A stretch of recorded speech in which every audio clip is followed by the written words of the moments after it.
Hello Kathdan fans! So ito na nga ha, may bagong shoot na naman kahapon na ginawa si Sir Alden mga kasombreros, no? And then si Ma'am Catherine ay may pasabog din ito mga kasombreros. Ngayon ko lang ito nalaman. So uunahin ko itong bagong shoot kahapon ni Tisoy. Kasama niya dito itong matatangkad at malalaking gentleman, no? Hindi ko alam kung wala pa silang gaanong information or detalye mga kasembreros kung ano yung sinut nila mga kasembreros. Pero palagay ko ay panibagong endorsement na naman ito mga kasembreros. So ibang klase kasi ang parang mga bouncers itong kasama ni Sir Alden mga kasembreros, no? Tapos ang tatangkad nila 6-footer yata itong itong dalawa mga kasembreros, kasi 5'11", siguro 5'11", 6 feet higit na itong dalawang itong mga sombrero siguro. Kasi Sir Alden 5'11", may sapatos pa siya. So, medyo nakatingkayad pa ng konti. So, siguro mga 6'1" na itong dalawang itong mga kasombreros. So, aabangan natin itong mga kasombreros. So, parating naka-white shoes, no, si Sir Alden mga kasombreros. Tapos ay naka-white na t-shirt din siya. Tapos may isa dito na meron siyang meron siyang isang picture na may dimple, nagpa-dimple si Tisoy mga kasombreros. Aalamin natin ito, so maglalabas din niya ng mga endorsement or video sa susunod mga kasombreros. So naka-white siya dito, HKG ang kanyang tatak mga kasombreros, no, MAAP CC. So, baka ito ay part ng kanyang endorsement or shoot mga customers or requirement. Maaring TV commercial ito. Wala kasing drop ng yung details. So, aabangan natin ito. And then ito, bago yung ibang items mga kasombreros, FYI, no, grabe pala yung achievements ni Catherine sa Instagram niya, no? Did you know that Catherine Bernardo is the queen of Instagram celebrity from Philippines and no one comes close? Sabi nito, pinakauna pala siya na celebrity na mayroong 67 IG post na may 1 million likes sa bawat isa. So grabe, no? 67 tapos 1 million likes. Grabing research nito. Kay Naibara actually ito, no, na information, no? Maraming salamat po. Sabi niya dito, her breakup post is the most liked in the Philippines with 6 million likes. Grabe, no? Yun pala yan, time ng Kathnil breakup mga kasombreros, no? Although masakit siya, pero yung likes ay sobrang dami. Tapos, first Filipino celebrity na mayroong 6 million likes, 3 million likes, and 2 million likes. Grabe, first Filipino celebrity na naka 1 million likes ang Cover Magazine. First Filipino celebrity na kahit endorsement nakaka 1 million to 2 million likes. Grabe, no? Kasi yung iba talagang pag hindi part ng pag-endorsement, hindi ganun kadami ang likes mga kasombreros. So, sabi niya dito ay first Filipino celebrity na kaya niyang maka 1 million likes kahit sunod-sunod na post. Grabe, no? Hindi ito nakapagtataka kasi yung mga pelikula ni Ma'am Catherine, no, from 2010s hanggang sa present, talagang hindi siya mapatakilya, mapasinihan, endorsements and so on. So talagang siya, karisma talaga, kung karisma itong si Phenomenal Box Office Cinema Queen. So walang pwedeng i-partner sa kanya kundi si Phenomenal Box Office Cinema King mga kasombreros. So sila na ang bagay, no, kasi ang level nila sa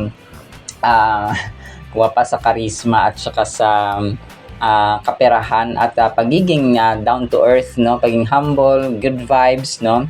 And speaking good vibes mga kasombreros, ay share ko lang itong old video nila na yung sabi dito sa caption ay yung taong may kapareho mo ng vibe mga kasombreros.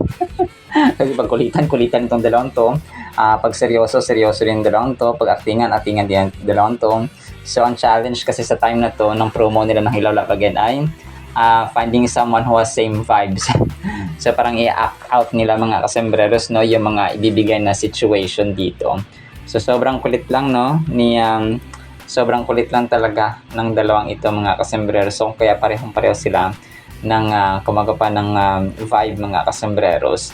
And then ito, so next item natin, so nag-drop, no, ng panibagong trailer kagabi, ang trailer tapos behind the scene mga kasombreros, ang out of order ni Sir Alden, mga kasembreros. So, ibang mga anggulo, and then yung mga times pa ito ng pagsushoot nga nila ng Out of Order noong 2023, mga kasembreros. So, ang kulit lang, no, and then ang lupit ng kasembreros ng kanilang dito sa panibagong Out of Order trailer at saka behind the scenes, mga kasembreros, ang ginawa nila dito. And then ito, so yung kakulitan ni Sir Alden 2.0 ito, ha, kasi grabe, may sinigawan kasi dito sa bago siya bumaba, no, bashers yan, sabi nga ganun, bashers yan. Hindi, basher yan, sabi nga ganun, bago bumaba dun sa may pagsasalita nga sa Out of Order sa dito sa may premiere night, mga customers. Hindi ko alam kung sino yung sasabihan niya, baka si Nico Manalo or si Barbie Forteza, or si, hindi ko alam kung sino, basta meron siyang kinukulit. And then yung isa dito, parang akto niyang susuntukin, hindi ko alam, baka siya, baka tinutukso si Sir Alden, kung kaya parang parang dito, parang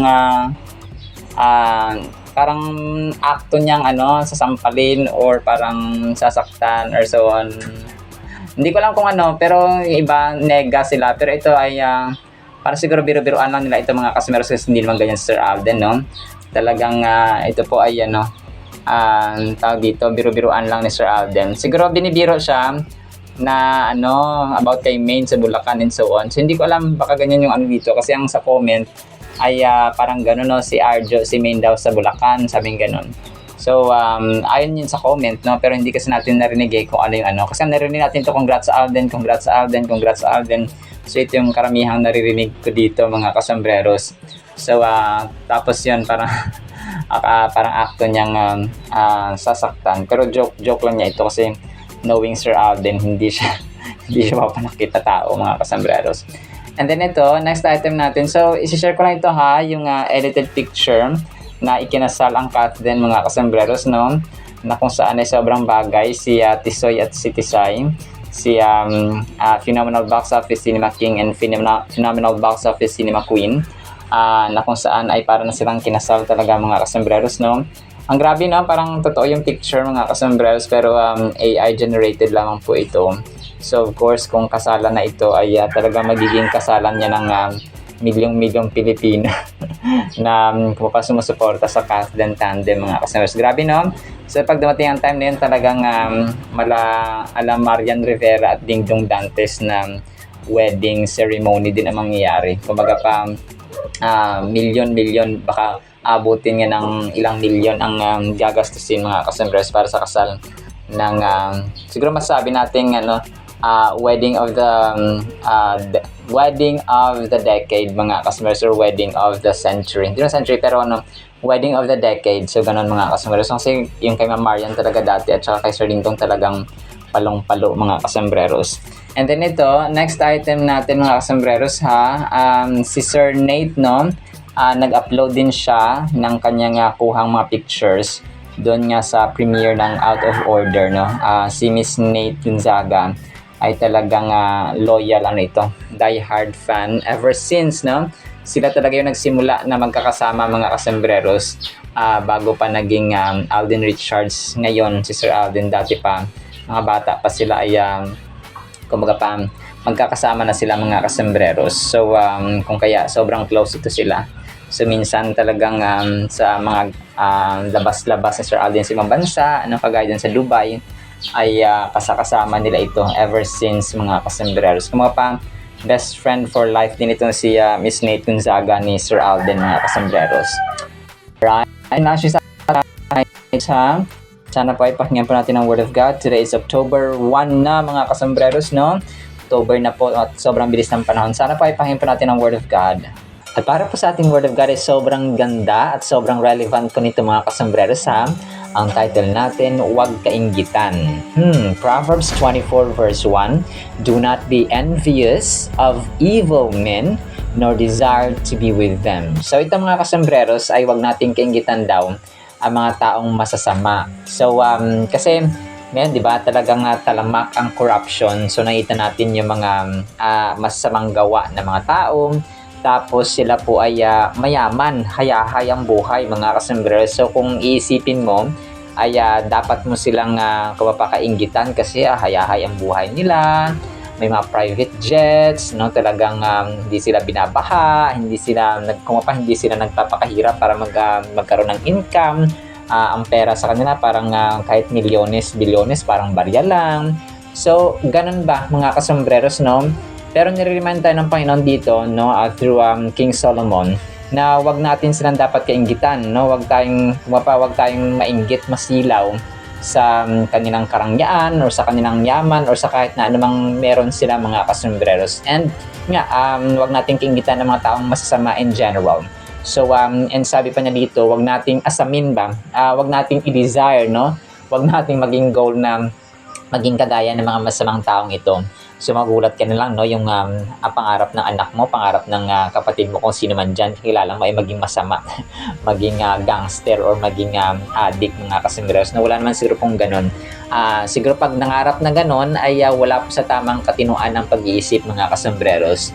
So ang verse na ito nag-remind sa atin ng napaka-powerful na reminder mga kasambreros na i-maintain natin yung ating moral compass ba, na yung ating steer clear of negative influences. Kasi ang tao kapag walang firm at solid na prinsipyo sa buhay mga kasambreros ay talagang madali siyang naiinganyo, madaling nadadali, madaling na-influensyahan ng barkado, especially mga teenage natin na mga teenagers natin na mga anak at mga kapatid, no, mga kasambreros. Talagang yung teenage days natin or teenage years, let's say mga 13 to 19, yan talaga yung mga prone na edad mga kasambreros. Prone sila sa lahat ng kumbaga pa ng kasamaan at saka kabutihan din, no, sa ating society.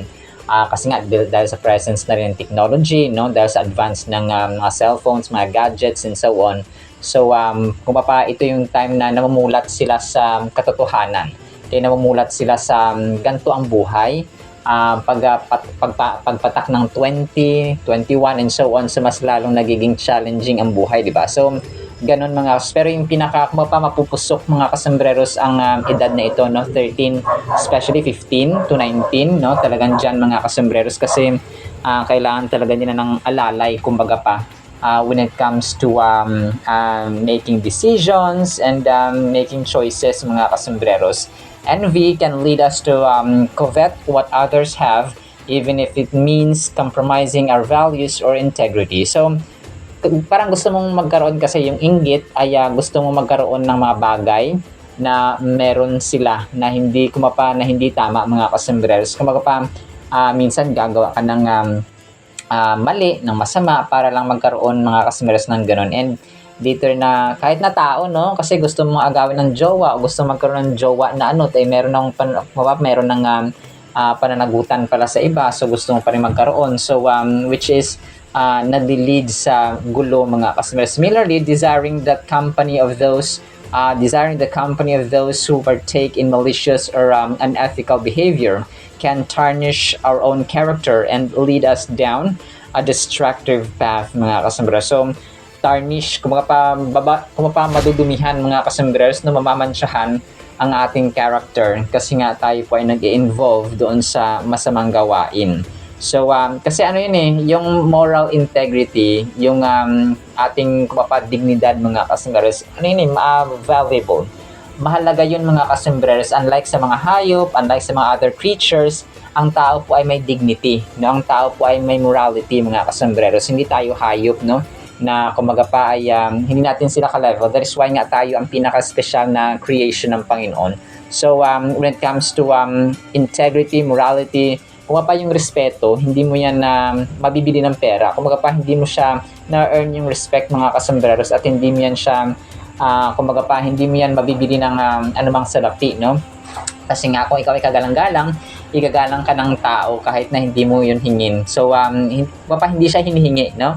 Kusang ibinibigay ng tao ang respeto. So ganun din po na related ito sa ating moral integrity. So kung ikaw ay kagalang-galang, yung actions mo ba, yung the way ka manamit, the way ka magsalita, the way ka kumilos, so yun siya, no, yung package mga kasambreros na tayo po ay gagalang or mataas ba yung moral standard natin. So sa mundo natin ngayon talagang yung pressure, no, yung kasi ang yung pattern kasi ng mundong ito, kapag hindi ka in sa grupo, let's say lahat may jowa, no, kahit na teenagers pa lang, o lahat umiinom, o lahat nakainom, o lahat naka-take na ganito, o lahat parang o ikaw nag-vape, o ikaw nag-yosi, ikaw. So parang lahat parang gusto ipatry ng mundong ito, especially yung peer pressure. Yung kung kaya yung mga barkada ng anak nyo, kung teenagers sila, talagang maging careful kayo mga kasambreros kung sino yung maging barkada ng iyong mga anak. Kasi kapag teenagers yan sila, senior high, grade 7, grade 8, grade 9 to 10, and then senior high, college, talagang ito yung stage na talagang although low ka na sa disiplina, ang importante dito ay talagang meron ka rin dito, may observant, dito magiging keen ka, na magiging sharp ka mga kasambreros, na pagmasdan yung kanilang kung sino yung parating lang kasama, kasi madidetermine mo kung ano yung ugali ng anak mo, kung ano yung kahinatnan nila, kung sino yung mga kasama nila, yung kasama ba nila yung mga pala-study, pala-aral, yung kasama ba nila mga mabisyo, mga gangster, yung kasama ba nila lahat may jowa. So lahat yan dapat magkaroon ng jowa.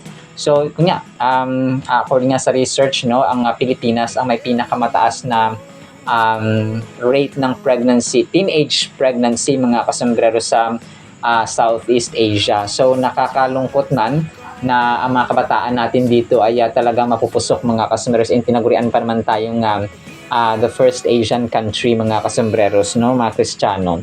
So nakakalungkot na yun nga, no, may mataas na rate mga kasombreros na mga dalaga, mga batang nabubuntis mga kasombreros. But it's not too late, no.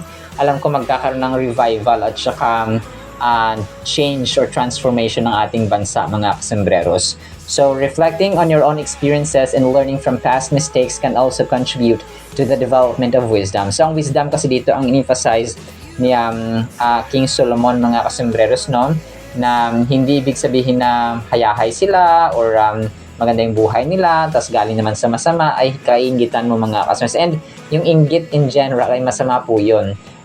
Siguro may inggit ka na yung taong to talagang mabait, mabuti, so parang gusto ko maging ganyan.